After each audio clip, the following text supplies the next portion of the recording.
मंगलवार व्रत कथा। एक समय की बात है, एक ब्राह्मण दंपति की कोई संतान नहीं थी, जिस कारण वह बेहद दुखी थे। एक समय ब्राह्मण में हनुमान जी की पूजा के लिए गया।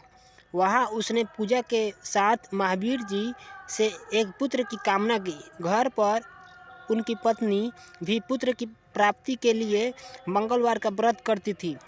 वह मंगलवार के दिन व्रत के अंत में हनुमान जी को भोग लगाकर ही भोजन करती थी। एक बार व्रत के दिन ब्राह्मणी ना भोजन बना पाई और ना ही हनुमान जी को भोग लगा सकी। उसने प्रण लिया कि वह अगले मंगलवार को हनुमान जी को भोग लगाकर ही भोजन करेगी।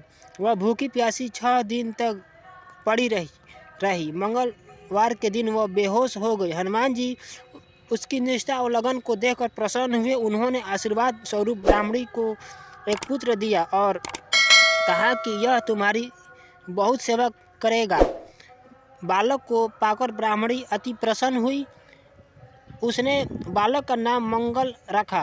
कुछ समय उपरांत जब ब्राह्मण घर आया तो बालक को देख पूछा कि वह कौन है।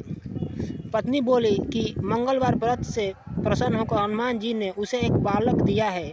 ब्राह्मण को अपनी पत्नी की बात पर विश्वास नहीं हुआ। एक दिन मौका देखे ब्राह्मण ने बालक को कुएं में गिरा दिया। घर पर लौटने पर ब्राह्मणी ने पूछा कि मंगल कहाँ है। तभी पीछे से मंगल मुस्कुरा कर आ गया। उसे वापस देखकर ब्राह्मण आश्चर्यचकित रह गया। रात को हनुमान जी ने उसे सपने में दर्शन दिए और बताया कि यह पुत्र उसे उन्होंने ही दिया है। ब्राह्मण सत्य जानकर बहुत खुश हुआ। इसके बाद ब्राह्मण दंपति प्रत्येक मंगलवार को व्रत रखने लगे।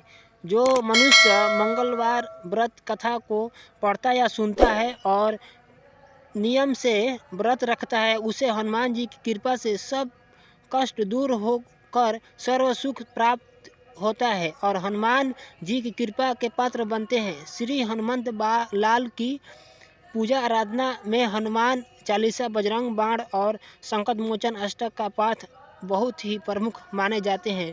दोस्तों, ये आपको हनुमान जी की कृपा की जो शक्ति है, आपको अगर अच्छी लगी हो तो आप मेरे वीडियो को देखकर लाइक सब्सक्राइब जरूर कीजिएगा। थैंक यू वेरी मच दोस्तों।